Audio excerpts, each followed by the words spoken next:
Hello everyone, my name is Jordan Boon. I'm a third year chemical engineer here at Ohio State University, and today I will be teaching you how to tie the Boon knot, aka the Sydney knot. So as you can see right now, I actually have it on.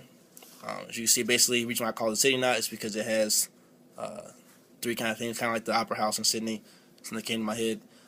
The Boon knot is obviously my last name, so you don't have to call it that if you don't like to, but I really don't care. So basically today I will teach you how to tie a tie. First thing you gotta do is obviously choose the right tie. As you see, I have on. I had to call it kind of I call it a narrow tie. It's probably about 1.5 inches, 2 inches. So basically anywhere in between that. You can also use a fatter version of the tie. You can use, this is probably 2 to 2.5. It still makes a pretty good knot. It's a little bit fatter, a little bit harder to tie, but you definitely can do it. And then you also can use a skinny tie as well. Makes a really good knot actually, but I just like to use a little bit thicker. It kind of makes the knot a little bit bigger.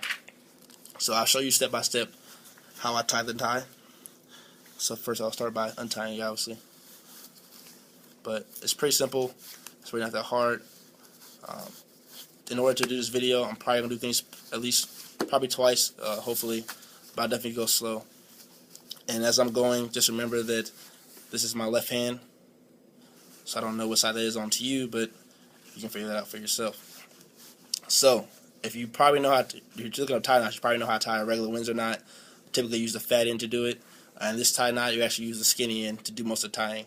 So this fat end doesn't really matter how long or short it is, but just to make sure you have a good length, I would say probably start it about mid-stomach or about mid-chest, a little bit lower, just to make sure you have enough space on your tie. Start with your left hand with the small end, cross it over the big end, go underneath it, and then go through the top and go down, and just kind of tuck it in there. And when you tuck it in, you want to go ahead and just pull it nice and tight, kind of make a nice firm little knot there. This knot is pretty similar, it's pretty simple, it's not a big deal, but I'll show you again just to make sure you have it. You want to make sure you keep that part of the tie pretty tight. Most tie will be pretty loose, but that's going to be a tight part. So once again, left hand over, underneath the bottom, through the top.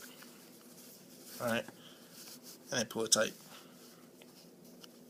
So once again, you have your knot here. It's pretty simple. It's kind of like a little square knot, I call it, I don't know, whatever. So then you take the left end again with your left hand, make another loop over the top and go down, and keep this part pretty loose. You can pretty much mirror the part you just made doing that. Just keep it pretty much the same. Don't worry about tightening it. Keep it nice and kind of loose so you can kind of get something underneath it. So take this end down here, put it in your right hand, go outside the right side, take the end of it, and stick it back to the loop you just made. And you want to tighten it by taking this end and pulling it out. Take this end and just pulling it this way. Alright? So basically you'll kind of see when you do it yourself, but basically just kind of tightening it at the same time. And kind of tighten them both down. So I'll do that again. So you have your knot you tied in the first part. Take the small end, wrap it around again, mirror it, so basically it looks almost exactly the same, but keep it loose.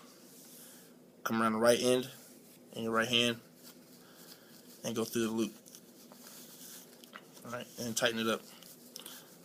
I would say keep it pretty tight, fairly tight. You don't have to make it like super tight or anything, but just tight enough because this is part you're actually going to see when you get done tying the tie. So you want to make sure it looks nice and flat. Look good like that. If you have like a crinkle in here, it's not a big deal for the first couple times doing it, but you're going to want to make sure you have it nice and tight, nice and perfect before you're going out to wherever you're going. So make it nice and tight, make it look pretty good. Alright, so now this part here, so a little extra part, take it and take it back into the loop. Alright, so it's coming behind this part right here. Especially come back behind here. And what you want to do is take this part again and kind of do the same things you did earlier and going around. But this time make sure you don't overlap this part because they're going to be two different parts. So literally you just take it and wrap it around. Alright. So now you'll see here what I like to call like a little weird looking heart shape you'll have. You have kind of three things at the top and a kind of triangle shape at the bottom. The crinkles down here don't matter, you won't see them. But basically you want to make sure these all look flat and look all pretty good. Alright. So once you do that, take the back end back here, put it in your right hand, go out to the right, and then cross it over. All right. Now, technically, you've just made the boon knot. That's it. That's how it looks.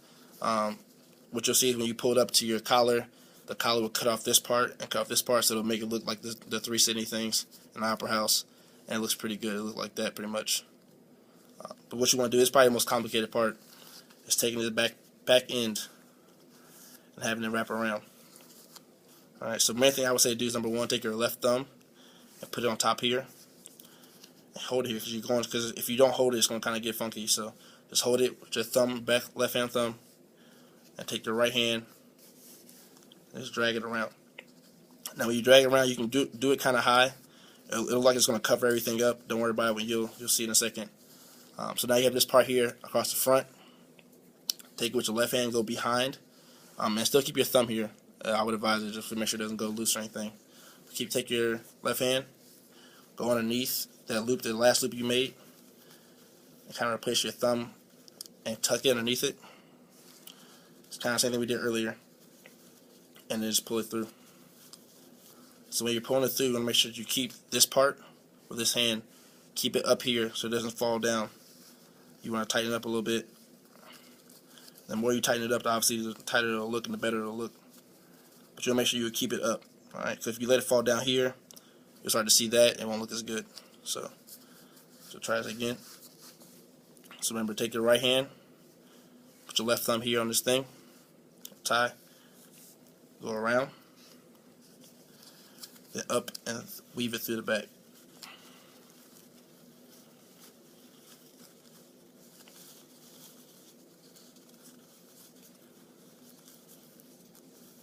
Alright. So once you have it weaved through the back, you can take time to kind of adjust it, make it perfect. If it's not perfect, then just keep working on it. But then what you want to do is to adjust it. This part down here, actually, you just pull on the big end, that'll adjust it. So you can just pull it. It'll come straight to your neck like that. You see, like mine's a little there, so I can just adjust it up real quick and pull it up. You can redo that part if you want to. And for the extra hanging piece, you just take it and tuck it underneath here. I usually tuck underneath the part that way it stays nice and flat. Then you pull your collar down, and boom, you have a really good looking Sydney knot. Main thing obviously is, as you kind of keep doing it, you'll see that you'll get better at it. You might have a variation of it that you like. Feel free to change it. I could care less. But I would say definitely make sure if you do tie a Boon knot, feel free to send a picture of it, JBoonPlaya at Twitter or Instagram, either one. I definitely want to see some people doing it. I think it'd be cool. I think it's a great thing for going to church. Not trying to push religion or anything, but going to church, going for like a nice meeting out with your boss, like an evening meeting, maybe like a casual business thing or something like that. Wouldn't recommend for interviews. That might be kind of distracting. But like I said, yeah, if you like it, feel free to use it. I just ask that you make sure you tag me in a picture of it so I can see it. Cool? Thanks, guys.